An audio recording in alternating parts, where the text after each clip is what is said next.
Calgary police, you're all under arrest.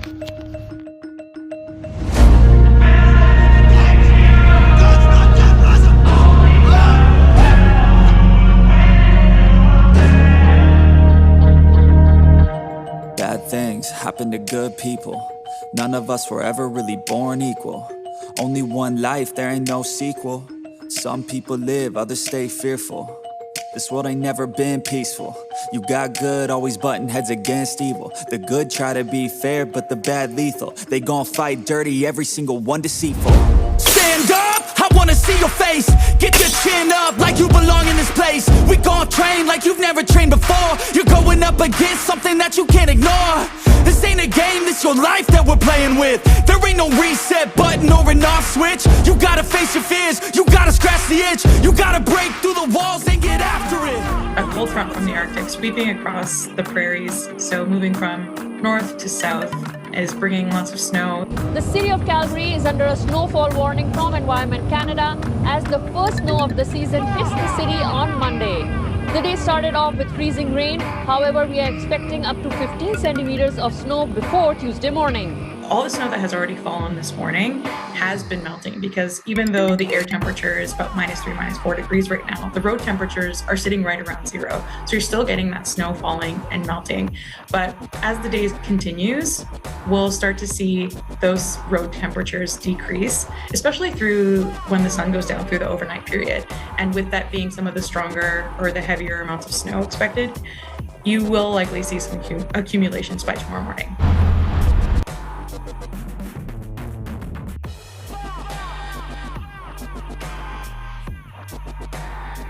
And if people had a neighbor that stopped by and gave them maybe 50 cents even, or had Narcan on them if someone needed it, there wouldn't be as many dead people. You know? Yeah.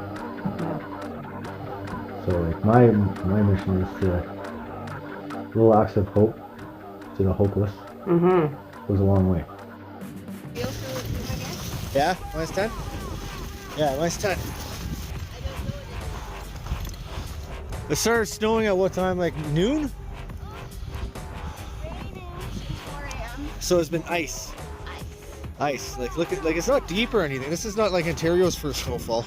It's nothing, you know, like Yeah, but it is a little thicker because it was like ice storm before it turned into snow. moving our carts somewhere.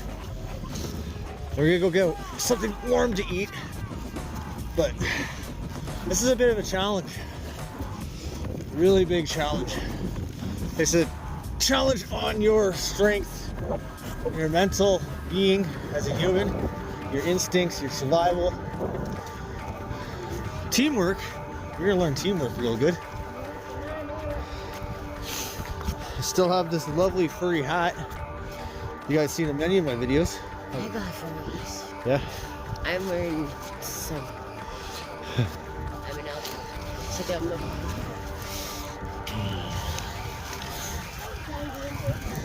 You got a dangler? Yeah, that wind's biting real good. Like I couldn't feel my hands at all. At all. So now we're just gonna like drag our bags. You okay? Oh, that's new. That's a new winter song. I can't feel my face when I. Oh, whatever it goes. Doing it all. Doing it all.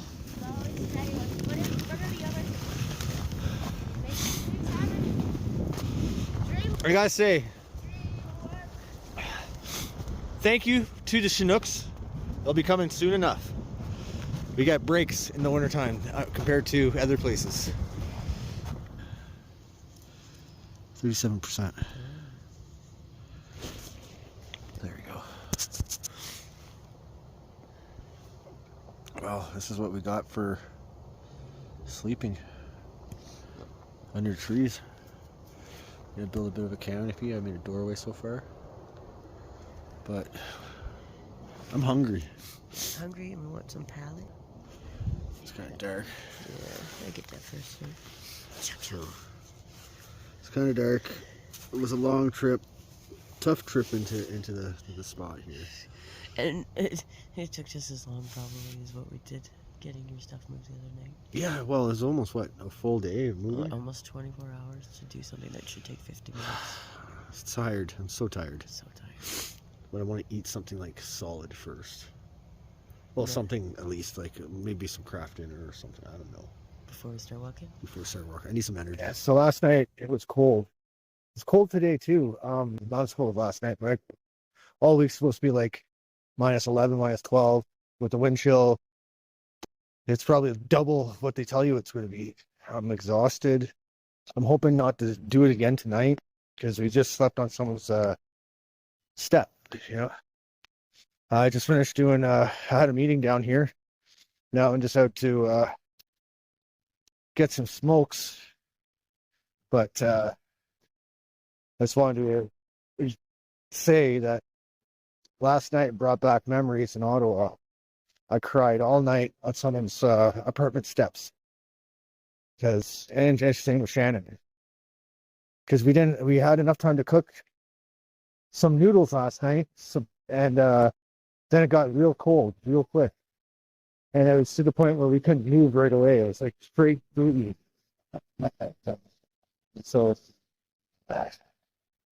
I'm heading back to Shannon right now. She's still up in the north of Calgary, and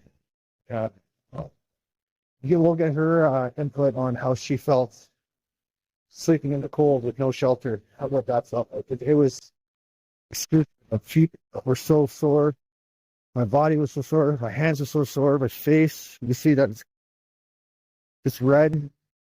That's not from today, that was from last night. And I'm gonna see if I can't keep doing it. We can't keep doing this. I know a lot of people do it all the time. You know, like it's what they do. So to give you her report after, and go from there, I guess. I'm tired. This is cold. You know, no content creator, whether they do it politically, anything, shouldn't be struggling like this. I'm putting my life on the line to do this content to show you guys what it's like. And I need help, guys. Please help me out, donate, or give me a place to set up my studio if you're in Calgary. I have storage right now, so I don't need storage. It's like I need to bring somewhere for my computers.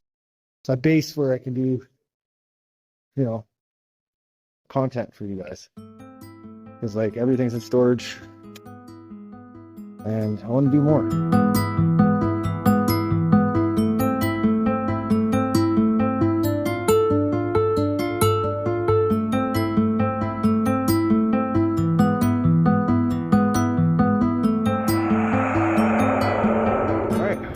All right, it's the spot. I don't know where Shannon is right now, but this is where we left everything. Looks like nothing's touched. Everything's still here. We're gonna go grab that. We're retrieving our stuff, and I'm gonna go find Shannon, and she can tell her side. It has it. After that cold night, we're back here picking up stuff. Yeah, we straight up abandoned it. It was like, fuck.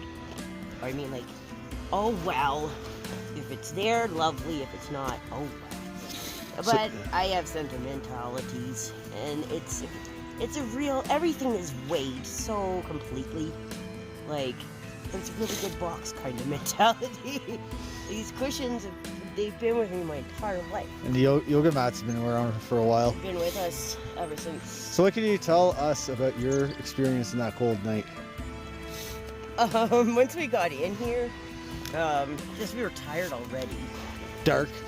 Not so much the dark. We came out late. Yeah. It was, we stalled, and we were supposed to go do this and supposed to go do that, and not even supposed to be where we were. And whenever that happens for me, then my anxiety is tenfold, and I'm panicky, and the longer we were there, the more stressed I was getting, and so it's like, okay, we're just gonna go. We got what we got, we're gonna go. And so we get here, because I'd already scoped it out, and we get the branches, and we make it kind of like shelter-ish. Yeah, I cut the branches off. We were so hungry, and even actually I wanted to do a shout out too because of my friend sending some money from back home. Like, that was amazing, and I want to say thank you. You know who you are. Yeah. And it wasn't even something I was asking for, and it was such a kindness. So we're like, yes, we can go get a hot meal. But we're like, okay, well, we'll get our stuff put here, and then we'll go catch a bus, warm up, and come back. But at that point, by the time we decided, okay, well, everything, it was too late to do anything. But we're like, okay, maybe we can catch a bus. So we decided we're going to bring at least one thing of things with us. And we ended up with 2 things of things, even with ditching many things. Yeah, like you guys seen in the image or the video above, we left like a good like 2 shopping carts full of fucking stuff. Yeah. You know, like good catch. Good save, yeah. So yeah, I'm gonna sit up. You can sit. Oh, I'm not sitting. No. I'm already freezing. I'm already ready to cry. Well, So from here we ditched everything, then we went and headed out to the road. yeah, and we see a bus go by, and I'm like, that can't be the last bus. I really hope it's not the last bus. And you check the scheduling on the transit planners, and sure enough, it's saying, okay, there should be 2 more, but like everything was an hour and a half behind. Yeah. And we're sitting there, we're getting bundled up in the sleeping bags. Yeah, we keep out the sleeping bags, we're wrapping ourselves in them. And this lady came up from north, says, the buses are done, they're stuck, and there wasn't even that much snow. Yeah, so she gives us a smoke, then Shannon's like, screw this. Well, yeah, exactly. No, the wind was coming up, and so while we were in here, what was happening was I felt so ashamed. I felt the whimpering, like the fact that everything came to this, and it was really, really bugging me. Like I felt so bad. Yeah. But also so cold, so tired, so like, oh my God, I hate that this is happening. I know how much you hate the cold and how much it bugs you and everything. So it's just, oh, it was so much. And like, so the whimpering started to turn into like speaking gibberish, like straight up gibberish. Like, so like, that's it, we're leaving. And so we get to the bus stop, and we'll probably show you on the way through too, kind of where we were, and watch the bus go by, do that part, right? And yeah, well, as soon as the wind came up and we couldn't get the blankets around us right, and I'm like, no, we can't stay here. We just, it was exposed. Yeah, there's only 3 panes of glass in that bus stop. Yeah, like there was no enclosure. It was like, and the one that did have enclosure, I think it was like facing the wind, so like it would all been blown on. So there's a little neighborhood up there. I scouted it out, and I was really hoping it was the kind of front door that had like a vestibule where you could like open a door, push the buttons, go in. Nah, none of them were. And so like I get Derek up there, bundle him up with both blankets, and I go rescue our carts and do some scouting, see if I can find some cardboard or whatever. Went through the neighborhood, and it was like, well, we're about as good as we're gonna get here. I get back to him and I realize he's in front of the actual door for the apartment. And I'm like, oh, honey, we got to move to the other corner. This is how they get out. Like, we really can't stay on that. It was so cold, I couldn't move. I couldn't feel my feet. I couldn't feel anything. And it took me a couple, like, tours to go back and get everything. We leapfrogging, that's what we call it. Like, okay, it's too heavy, you can't push. Okay, we're going to leave one, go past it, then get the other one, go past it, and just kind of leapfrog all the way. And there was nowhere else in this community area immediately that we could go. So we stayed where we were. I finally get back with our carts, and I'm walking up, and this guy comes out. He's wearing a reflective vest, and I'm like, do you work here? He's like, no, I live here. I'm like, okay, I'm really, really sorry. And then finally somebody, like, we did have somebody who was like, what the hell's your problem? I'm like, we missed the last bus. We had no, it's freaking, this, so most people have been kind, so kind. Some people just walked right through us though. Yeah, exactly. And there's this guy with a dog that, he was like almost afraid to break his dog up because of a sensor. Yeah. Mm-hmm. I was like, okay, we're out of the way. He waited for us to be completely off the step. Mm-hmm. Like dogs are some people's babies. I didn't really fault him for saying or feeling the way he had about things. So, I mean, we were interfering in the ability for somebody to have peace in their home, or however the wording goes. Like we were public nuisance or disorderly, whatever. So yeah, he was kind enough, and then Derek went back there. I ended up sleeping in like a ditch part like nearby. I'm the first guy that you talked to came back with coffees and teas. Yeah, no, it was really nice. And we brought you some warm drinks. By the time we woke in the morning, like maybe 3 hours later, it's completely frozen. Yeah. Like, so the moral is, I'm surprised we made it out alive. Yeah, but like for the pain, like being in the cold without no source of shelter, what does it feel like? Was it scary? I probably it would have been more so, I think, without somebody. Yeah, like having the two of us together, we took turns almost like being the hero, because when I really couldn't manage, you're like, okay, come on, we got this. And then when you couldn't manage, I'm like, it's okay, honey, I got you. And so having that kind of buddy system made a difference to share in the scariness and the support and all that. On my own, I mean, I've had a night or two to experience this now. Well, it wasn't cold. But Like it, that it night. like exactly. No snow. Um, But we survived. there's a measure of faith. There is humility and humbled by the experiences. And acts of kindness. In the moment, it was more like sad, mad, and in this negative self-talk where I went when it was getting too much for me. But in the end, we got through it, and that kind of attitude and energy kept... Made us stronger. Yeah, it made it, so I wasn't afraid to just keep going, keep on keeping on. Exactly. Yeah. So, I mean, still have some upcoming things where a lot of question marks. And using old ways of doing things is how I know how to move forward. It's still kind of defeated, but there's been enough help and support, and I do have faith. Yeah, just what's to come is going to be And we. It definitely will take some kind of new perspective to shift, get how I can feel like we can get out of this or move on, and not be outside. So to anybody that's freshly homeless, never give up. Find a buddy. Find a buddy. Keep safe. Keep warm. Listen to your gut. Your gut, your heart, and that's the moral of that night's story. I've experienced it already before, like I told you, and I dread the winter. I dread it now. Yeah. And I don't think there's any winter clothing that'll keep me happy unless it's heated. All right, we're out for now. I got big dreams, I'ma do big things. Yeah, you see me on the big screen looking so clean. I don't move slow, I move fast right past. Just before we get to questions, I'm supposed to model healthy behavior. I'm gonna go grab my coat and I'll be right back. Life, you don't get it back, make the most of it. Become the best that I can. Everybody look at me, I got a plan. You gotta work hard, play hard, do it from the start. Cause how you do anything is everything you start. Stay consistent and do it every day. Don't let fatigue get in your way. Nice and sunny, but a little brisk.